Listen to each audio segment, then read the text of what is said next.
Okay, this is session 7's hands-on. It's very long, so this is going to take a little bit of time. What I'm going to do is I'm going to call all the I'm going to do all the steps of the hands-on as a separate sheet, so you should be able to scroll through and see how far along we are by looking at the video if you want to move along further.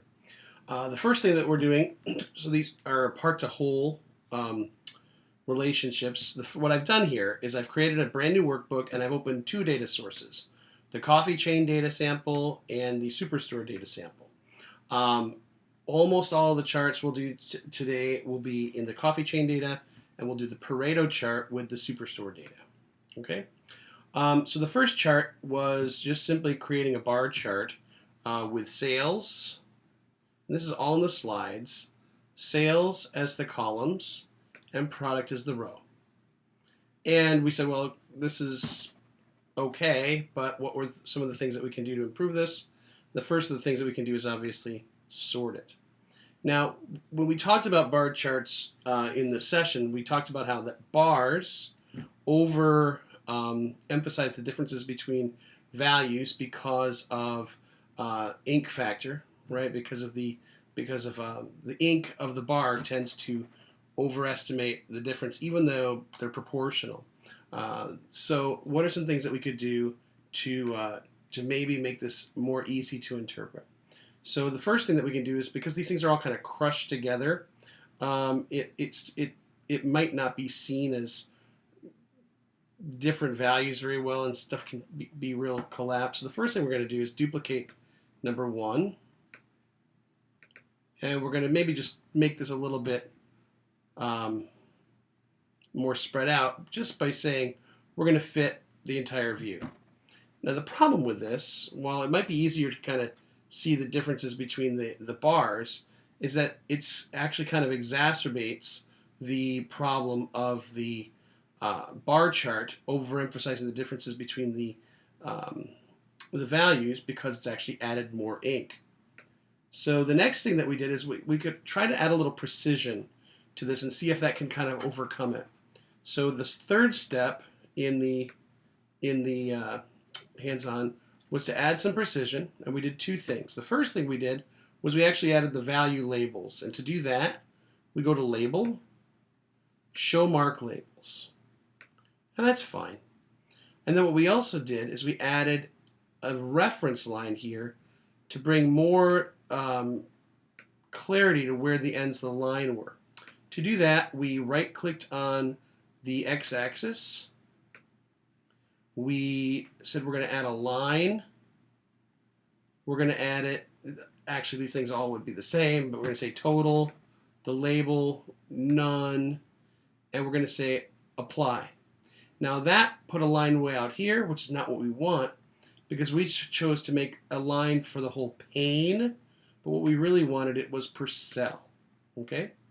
Now we also made the line a little thicker, and we made it black, and that was step 3 of the hands-on.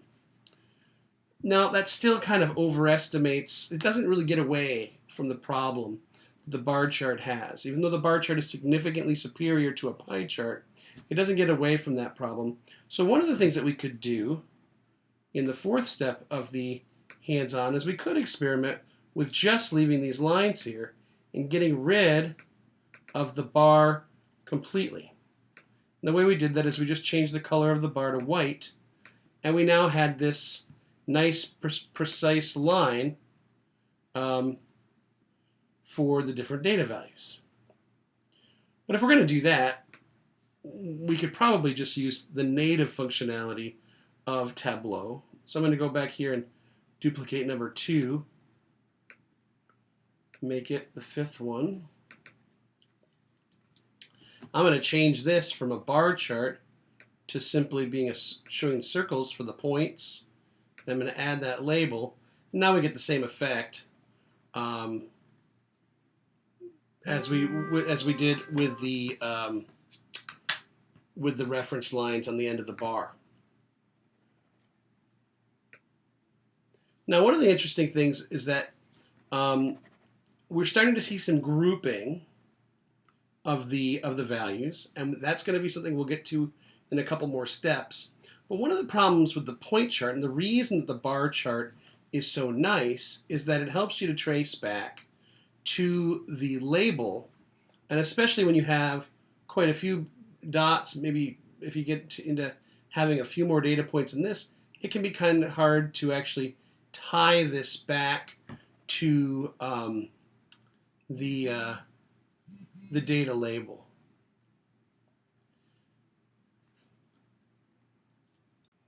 So to connect those dots to the labels, we can try something a little bit different. So on step 6, what we did is we actually created a bar chart on top of this circle chart.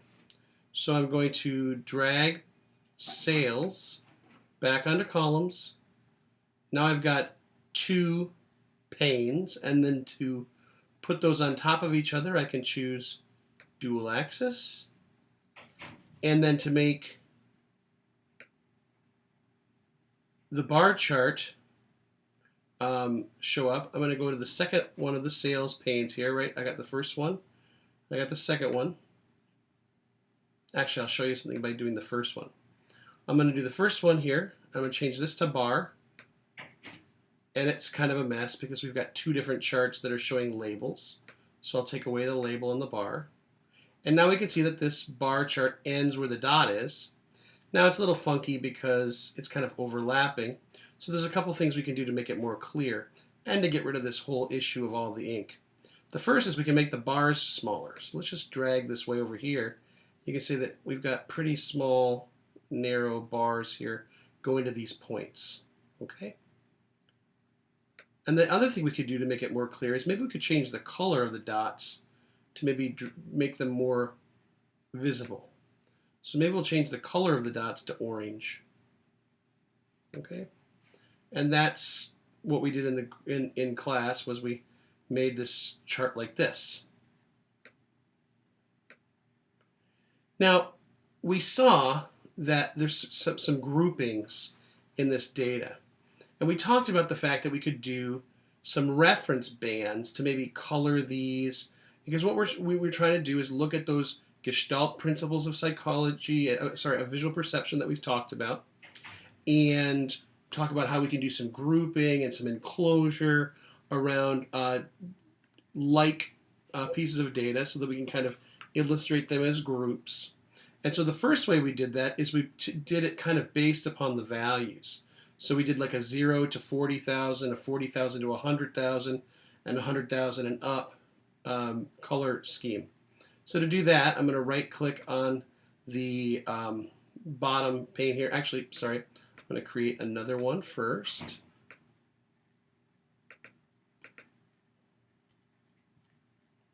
And I'm going to right click on the bottom here, add a reference band,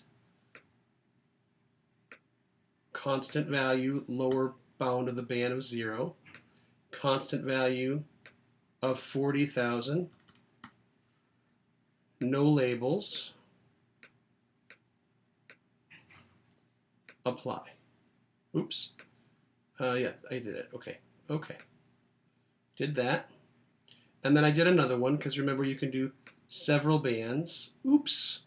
Undo. All right. Add another band. And then this one's going to be, again, a band. This one's going to be a constant from 40,000. And if you want to be real specific, you can do 40,001, no label, constant, 100,000, no label, fill. We did yellow, apply, okay. And then our last reference line we did was again a band, constant value of 100,000 and 1. And we left the label off, and we are going to move to a constant here. We just kind of went up to the maximum, or a little bit above the maximum value. Chose kind of a faded green. And so we could see here that we kind of have a green, yellow, gray, or red band here if we decided to make it red. And we saw that we kind of grouped that out. But one of the things that this didn't do a really good job of was actually showing what and this could be fine if you actually want to define that there are non-arbitrary bands, that these bands have a meaning, that 40,000 is below what's acceptable, 40 to 100 is acceptable, and above 100 is good, and that those bands matter regardless of what the data points are. That's fine. But what we also talked about was grouping the data points and making these bands help to enclose the values of the data points. And so all we did for that one was just modify the bands a little. So I'll duplicate this again. Step 8. And all we did for these was basically edit the reference lines so that they were more specific to the values. So I think we made this one about 25,000. Sorry.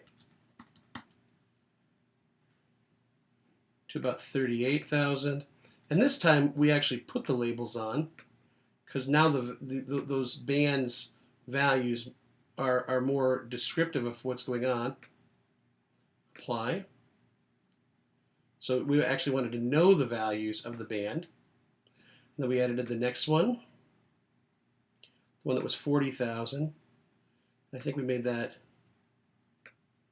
60,000. And we showed the label.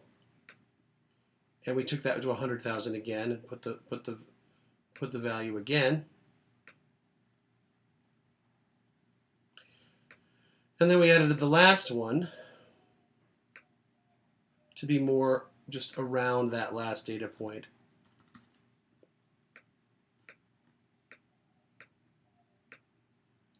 And you can see that just that choice of, messed that up, shouldn't have done it at 25,000. See, we left this dot out. So I think we did it actually at 20,000 in the, darn it, that's twice I've done that. Edit. Yeah, it's 20,000.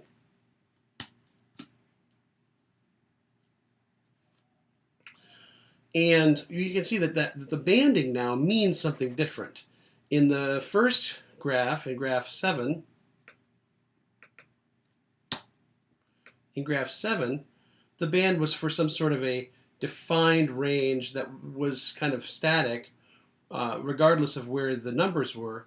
And here we were trying to use these bands to kind of group the values together by the edges of the band. And so you can see just by choosing different color banding techniques, we can be communicating different things visually. And depending upon the story that you're going to tell, you can choose to use each one of those. The last thing that we did was, let me duplicate this again, and I'm going to get rid of all the reference lines bands, and I'm going to get rid of our line. I'm going to get rid of their line, and I'm going to change the color of this to blue. So here's what we did, and now what we did is we simply just decided to use some enclosure to group our things in a little bit different way, which was we used an annotation. Now remember, these annotations only work as static things. You can't define these annotations to be, dynamic. And so you have to be very careful when you use things like this in your visualization, because it makes the visualization not especially dynamic or reusable. But if you're just trying to show a report of a particular data set at a particular slice in time or a point in time, then this kind of annotation may be perfectly fine and may help you communicate something specific that you'd like to communicate.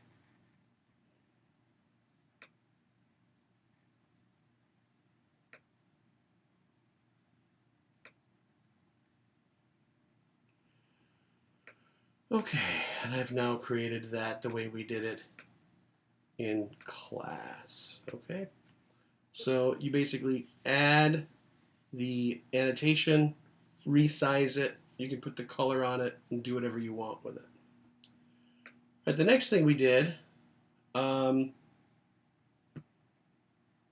was basically we did the Pareto chart. In the Pareto chart, we use the other data. Let me create a new sheet. It's going to be sheet 10, Pareto. And we're going to use the other data, the Superstore data. And remember how we did this. And it's quite a few steps. So bear with me, I may screw it up a couple times. The first thing we did is we did for the columns, we did customer name. We added all the members. And for the rows, we did profit. Now that basically all that did is create a bar chart or a column chart with every alphabetical customer and how much profit we had from that customer. Then we sorted that so that we could get that descending, our most profitable customers first, and then we fit the view to show the entire distribution of how our customers actually have been profitable. We have the big head of the graph, and then we have the long tail, and then we've got these people out here which we should really get rid of as customers because we're losing money on them. Now, all the Pareto chart does, right, is it shows the 80-20. Let me bring the Pareto chart over here just so we can see it real quick. What this line is it's basically the running total of our customers' purchases. And it's kind of funny because we have these customers that have lost us some money. We have a Pareto chart that goes over 100%. We can look at ways to fix that in a second. But let's do this, okay? Let us first change this graph to show that line. And remember, all we did for that was to change a table calculation. Instead of it being difference from, it was running total, okay? And it runs along the table. We hit apply. And ta-da, we have the curve that we're looking for. Now, we want to make that a line, and now it looks like that Pareto line that we wanted. Now, though, it's still not a Pareto chart because it's not in percentage, expressed in percent terms. Remember when we did this again before, we had to calculate where we were as far as in the position here. So this is 1, 2, 3, 4, 5, 6, 7 customer, but how many customers are there? We just did some simple math to sort that out. There's two formulas or built-in functions of Tableau that we're going to use. Index, and index just returns the number of the placement of the data item in this graph. So this first one is index 1, 10, 20, whichever point that these names are occurring along the x-axis, that's their index. And then we're going to use the size function, which is basically how many are these, how many of these are there. We're going to do some simple math, and we are going to create a calculated field. So to do that, we're going to go over here to the right. We're going to right click and we're going to choose create calculated field. And all we're going to do is call this one percentage of customers. And we're just going to type in what we needed to, index function. That's why it has the parentheses, because it's a function, divided by size function. Now, there's an extra step that we have to do here, because in a couple moments, things are going to get a little weird. And what we want to do is, by default, it's going to use the default table calculation, which was that running total we did by table. But that's not really what we want to do. We want to make sure that we do a compute. I'll actually, I'll show this after we do it. I'll show it blow up, and then we'll fix it. Okay, so I'll hit OK, and I'll hit OK, and now we have our new field, which is at the top here, percent of customers. Now, when I put percent of customers into the chart, everything's going to go kind of crazy. So I'm going to put percent of customers into the chart. And now I'm going to go over here and I'm going to compute using customer name. And I'm going to put customer name over here in the detail. And I've got to change this back to also compute using customer name. There we go. So now we've done all the calculations by customer name. And we've got the line we want. Now what we can do is we can format this and make it a percent.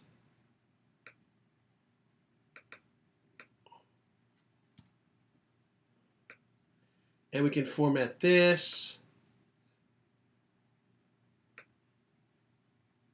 Oh, I did that wrong.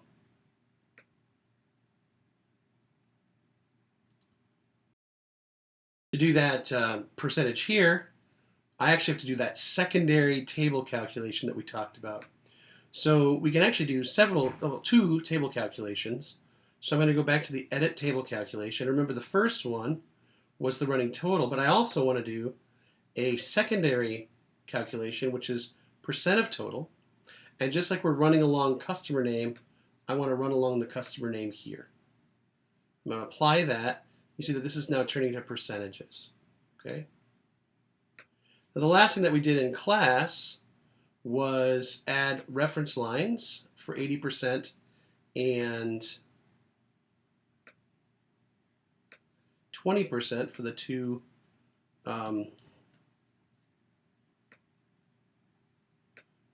reference lines. Do that here and here.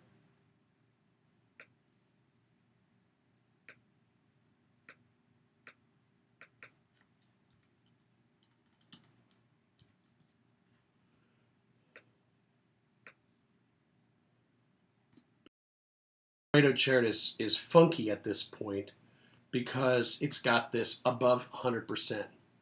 So one way we could fix this, even though we probably don't want to fix this at this point, but since this is a chart of profitability, one thing we could decide to do is to filter the chart to only show people who at least we break even with. So to do that, we're just going to grab profit and drop into the filter.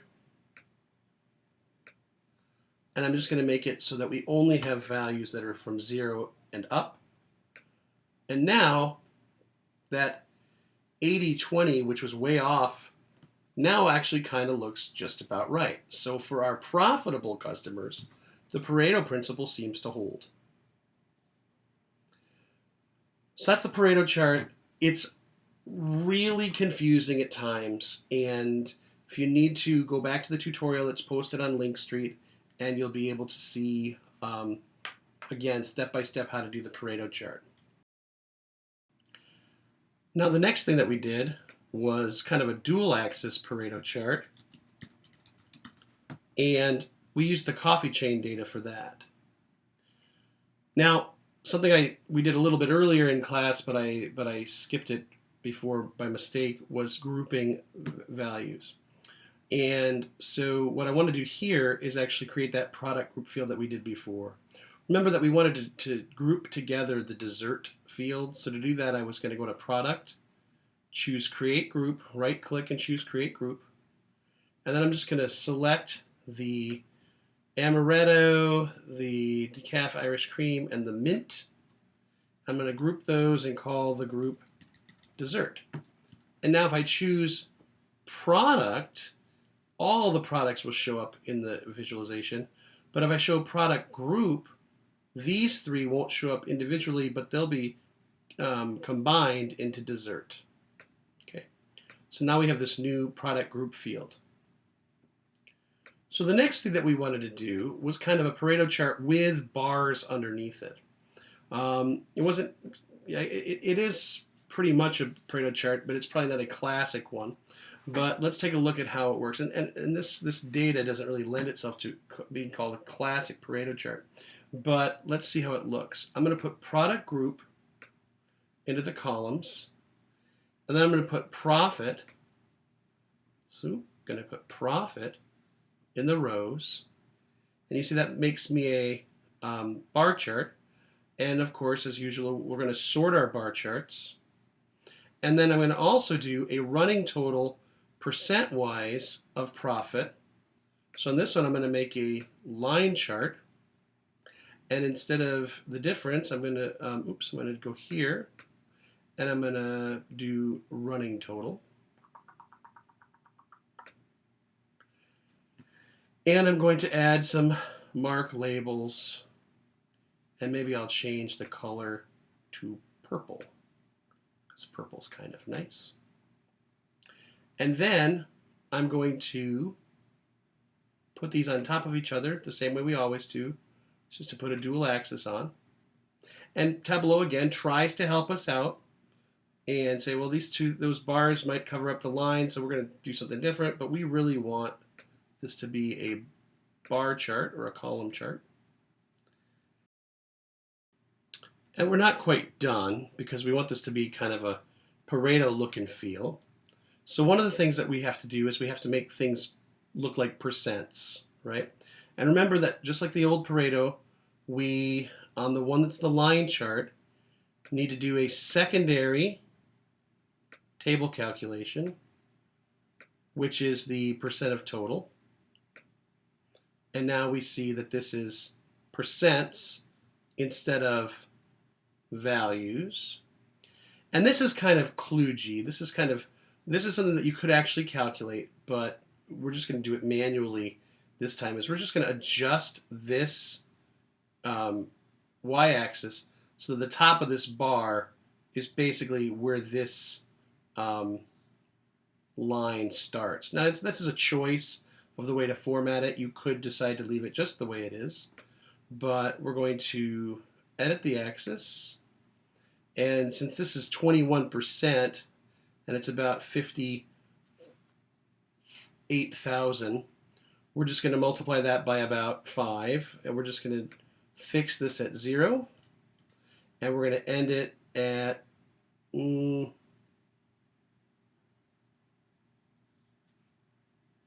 290,000. Well, that's a little high, so let's make it 275,000. Because basically what I'm trying to do is make the top of the line match the top here. And I can't really see this number very well, so maybe I'll change the color of the bars to make it a little bit lighter. This is one way to do it. I could also have did I do it? Edit colors.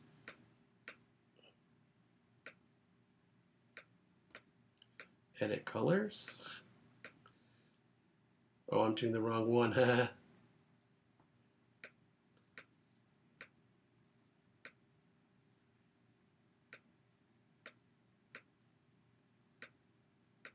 Okay. And now I have the chart that we did in class. Okay.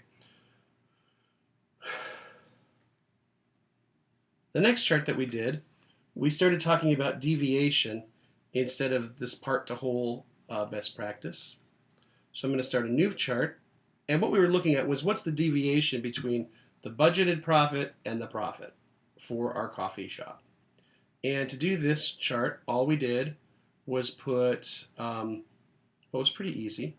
We just took, for the columns, we put in profit. And for the rows, put in profit for the rows. And we put product in for the columns. And then we also put in budget profit for the rows. We ended up with 2 graphs, but then we went and showed that we wanted to do a side-by-side bar chart. and it created this chart that's basically showing what was our budget, which is blue, what's our profit, which is green. And this would work. You could certainly say, okay, this month we were below, this month we were above, etc. We did some extra changes to this to make it a little bit more clear. We showed the mark labels, and then we aligned them like that so everything fit nicely. But then we decided, well, that might not be the best way to do it. And we calculated a percent deviation from the budget. So instead of actually using the numbers, we did a calculation and then turned it into a percent. So the way that we did that is we put product into the columns, and then we created a calculated field, which we called percent deviation from budget profit.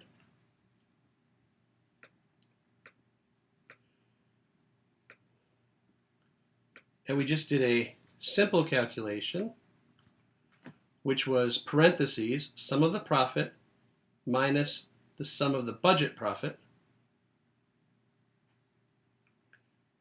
divided by the sum of the budget profit. Okay, so we basically said, what's the profit minus the budget divided by the budget, which gives us a percentage of deviation. So now I've got this new field here, and I can just do this.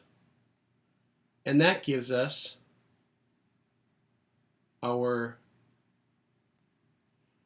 Now, this was as far as we went with this graph, basically, in that we basically left these bars the way we were.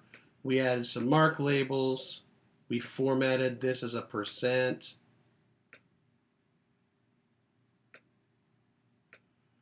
And then we decided we could do something a little bit better with this. So we went to another step.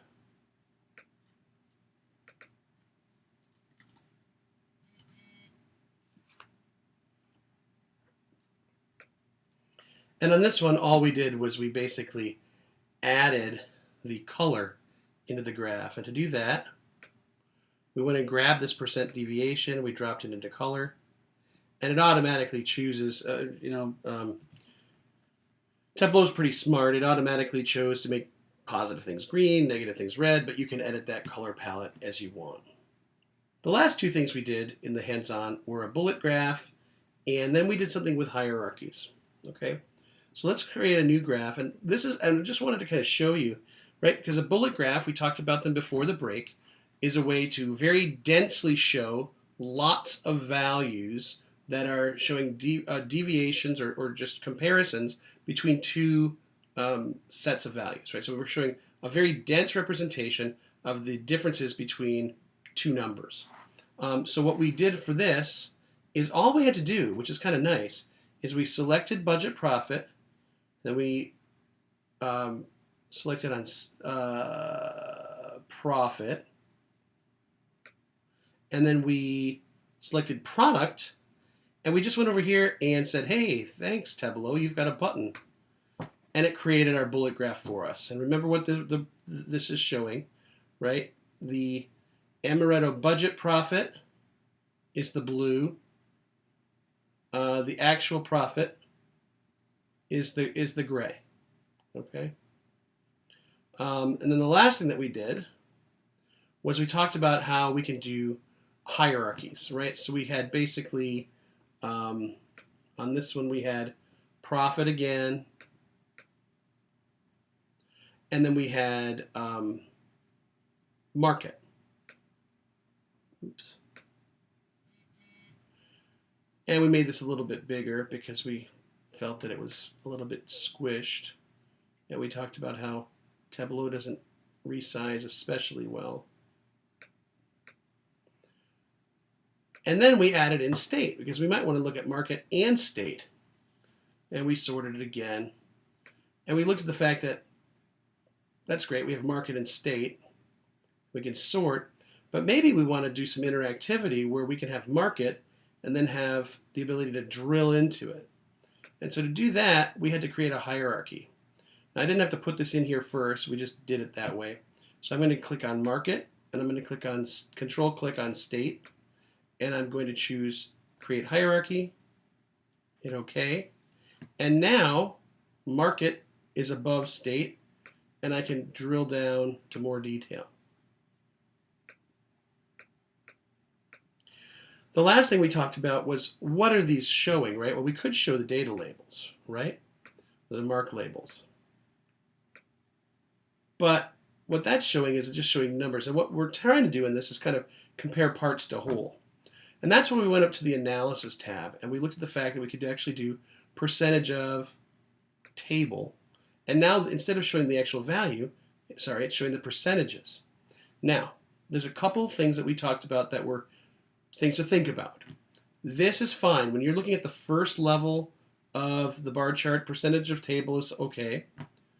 But when you open up to the deeper level, now these percentages are percentages of the whole, not percentages of this one market. So we talked about things that we could do. Maybe this is what we want to show. This is 11% of our total sales, but we also might want to show the percentage of column and pane, which now shows the percent. This is 32% of central. This is 42% of west. So you just have to be careful, and this one won't change because at the first level they're the same. So you have to make sure you're telling the story you want to tell, which is are we talking about how are states contributing to the market, or are we talking about how are states contributing to the whole company as a whole? So that was the very, very long hands-on that we did in session 7, and I hope that this has been helpful to show it again on this video.